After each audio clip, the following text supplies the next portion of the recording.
I was once a member of a secret magic club. It was in Los Angeles. There were only four of us magicians. We were good.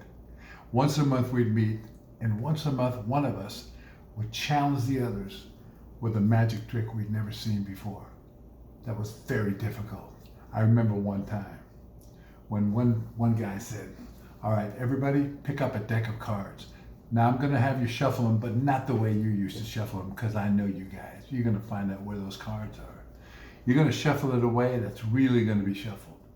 He said, "Just take some top, put them on the bottom, top to bottom, bottom to top, top to bottom, bottom to top, top to bottom, bottom to top, about 5 at a time." We all were doing this, and we're all going, "Oh my God, we don't know what's going on here, because this is not the way we usually shuffle," but top to bottom, bottom to top. Put them together and don't look at the cards.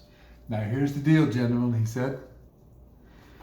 You're going to have to tell a story using all the cards in the order they're in. You're going to have to use all of the cards, and you have to do it in poetry form. That's the good news. Well, actually, that's the bad news. But the good news is you can look at the cards, don't change the order, and you can make a cut one time. So we all did. That way you can start where you want to start. But the order is not changed. All of them went. None of them could do it. Then it was my turn.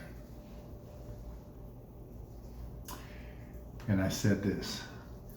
Jack was an extremely good poker player. In fact, he was second best in the county, only to the champion himself.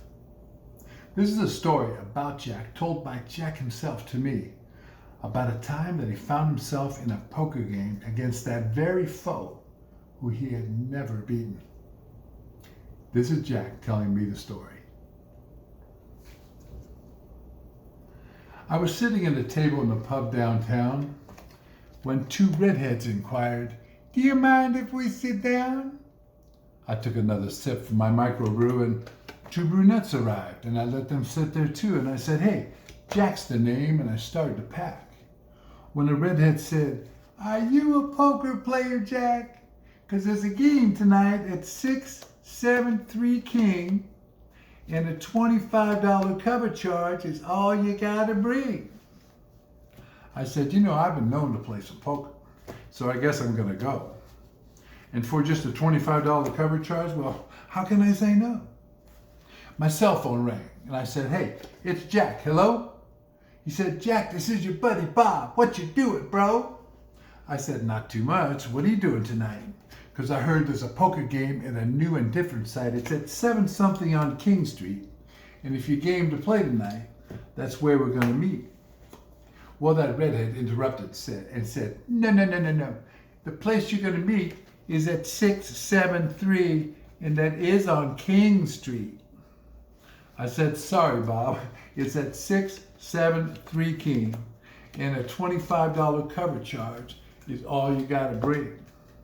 Well, Bob said, "No can do. All I got's a 10. I said, "I got you covered, bruh, because you're my bestest friend. I got 10, 10, 10. I got 30 to spare. I got you taken care of, bruh. Later. See you there." Well, we arrived and paid the cover. Past the hired guards, I saw an empty table with a brand new deck of cards. So I sat down at the table, and my buddy Bob did too, and then 2 others came to join us. That one I surely knew. For against that champion nemesis, I had never found one win. The thought of leaving entered me, but the game was about to begin, so I picked up the cards. And Bob said, "Hey, Jack, would you be so very kind? Would you kindly be the dealer first?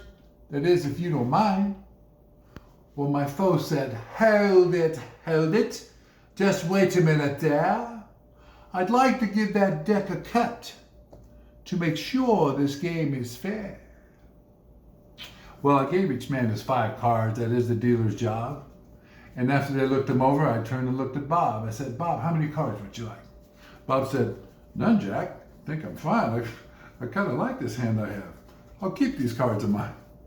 I said, "And how many would you like, sir?" He said, "Well, I guess I could, but I like these cards. I think I'll stay. I think I'm pretty good." I said, "What about you, my friend?" He said, "Oh, you're so very kind, but I'll play along, I'll keep these cards, it is if ye don't mind. And he smoothly folded up his cards and firmly placed them down. He crossed his arms and stared at me with an intimidating frown. But with solid poise and confidence and a well-veiled fear, I met his stare and calmly said, "Then I will play these here." It was time for us to show our cards. I said, "Bob, let's see your hand." Bob smiled at every one of us and said, "Hope you guys understand, because when you had 3 of 8 and you got 2 of 4, where I come from, they call that a full house and a pretty darn good score." I said, "Sir, can you beat a full house?" He said, "No, I'm all set, because I got a lovely 4. 9s, and that's the best hand yet." I said, "Friend, can you beat 4 9s?" He said, "Oh, I've got bad news. For none of you have any chance, and all of you will lose. For what I'm about to show you here, these 4 aces that I play will beat the pawnts off 4 9s on any given day. Oh, gentlemen, this game has been much fun. But your hands are not quite good enough. You've lost, and I have won." I said, "Wait a minute there, my friend. Not so fast," I told my foe. 3 of us have played our hands. Did you forget there is one mo? He said, "Come on, Jock. You're joking, man. You could never beat a 4 ace hand." I said, "The last I checked the rules, my friend, and I quote, if you don't mind, is that any straight flush, my friend, beats 4 of any kind."